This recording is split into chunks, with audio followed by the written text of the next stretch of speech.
fresh wave of aerial strikes and explosions have hit Ukraine, with Russia launching more attacks on cities across the country, the fourth in just 8 days on Kyiv in particular, the capital, and coming just 24 hours before Russia celebrates its own Victory Day, a day later than everyone else on May the 9th. Russia to remember the Soviet Union's victory over Nazi Germany during World War II. Well, let's actually now get the latest live from Ukraine with Petra Poroshenko, the fifth president, of course, Ukraine, serving from 2014 to 2019. Thank you very much for joining us once more, Mr. Poroshenko. What is the assessment you're getting about the latest attacks? It appears, I think, both Kyiv and also Odessa and maybe Kherson have been hit in these latest attacks.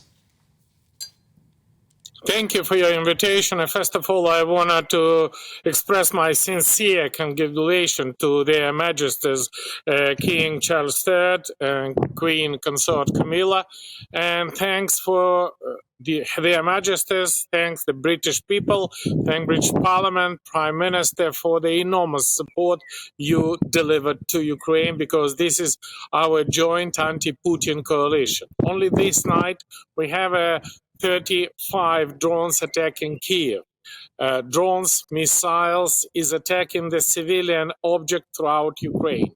And we understand that this is dedicated to today's commemoration day. I just want to remind you that in the Soviet Union, they celebrate the 9th of May, and me as the fifth president of Ukraine introducing the 8th of May as our commemoration day and day of victory. And with that situation, this is another step for being together with all European nations.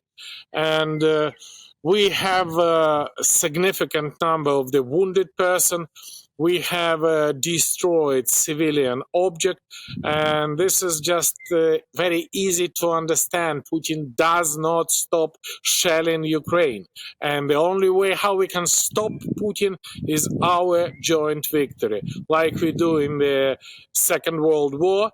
Today, there was an anti-Hitler coalition. Today, we create the anti-Putin coalition. And the victory definitely should be with us.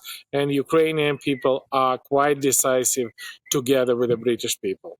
Yes, we gather there have been more pictures of President Putin relayed on Russian television. And as you say, tomorrow is their victory parade as such. I mean, do you fear that the Russians could launch some kind of attack again to mark that particular day, that they will bring violence on this day to mark what should be a day of peace, of course?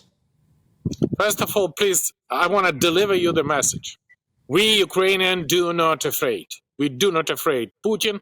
We do not afraid Russia.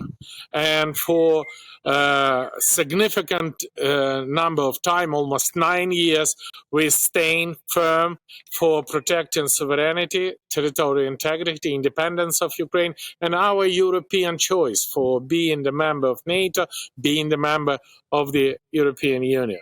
And with that situation, Putin cannot do anything more that he has already done. Yes. He spent hundreds and hundreds of missiles against civilian Ukrainians. He promises take Kyiv within 2 days.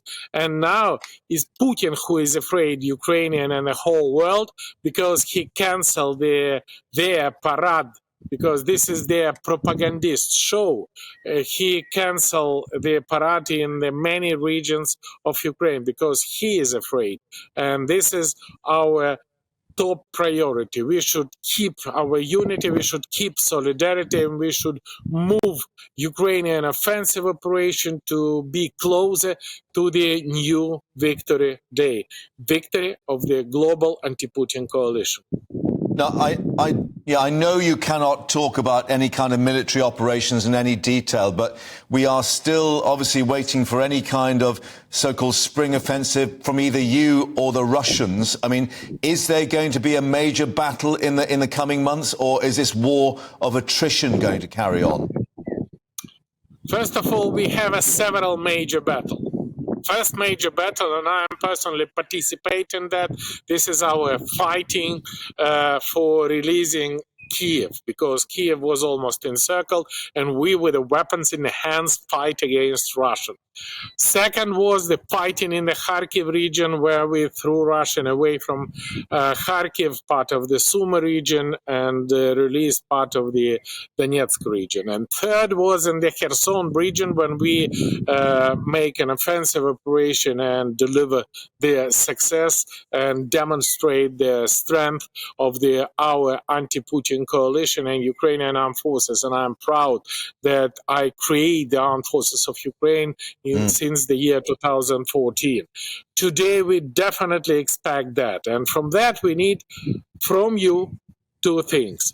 First, this is the weapons, ammunition, jet fighter, radio electronic warfare system, drones, and the training of Ukrainian soldiers. And thousands of Ukrainian soldiers provide the training in the camps in the Great Britain. And second, please keep fingers crossed for Ukrainian victory during this spring-summer offensive operation. We are quite decisive, we expect, and the third position, we need your support about the future Ukrainian NATO membership. And we waiting the position of the British government on the NATO summit in Vilnius in summer this year. Yes, in June, I think that's scheduled for, isn't it? But the other aspect, Mr. Poroshenko, is I wondered what your assessment was of these extraordinary pictures we saw over the Kremlin in Moscow, with, of course, Putin originally blaming you, the Ukrainians, for that attack. What is your analysis, if you like, of what took place? Look, 5 years, I was Supreme Commander-in-Chief of Ukrainian Armed Forces. And I'm proud that the success of Ukrainian armed forces is impressive. We surprised the whole world. And I want to confirm you that if Ukrainian armed forces will attack by drone Kremlin, the results would be disastrous for Putin and successful for us. And this trick which Putin demonstrates to mobilize their population, nobody in the world believes that this has some connection either with the Ukrainian armed forces or with the partisan. This is the Putin propagandist trick. And my request, please, don't trust Putin. Putin never telling the truth. As a KGB officer, never. And second, I repeat it once again, don't be afraid of Putin. The victory definitely would be with us. Mr. Poroshenko, thank you for joining us there in Kyiv on this Victory in Europe Day, VE Day. Of course, May the 8th, as you say.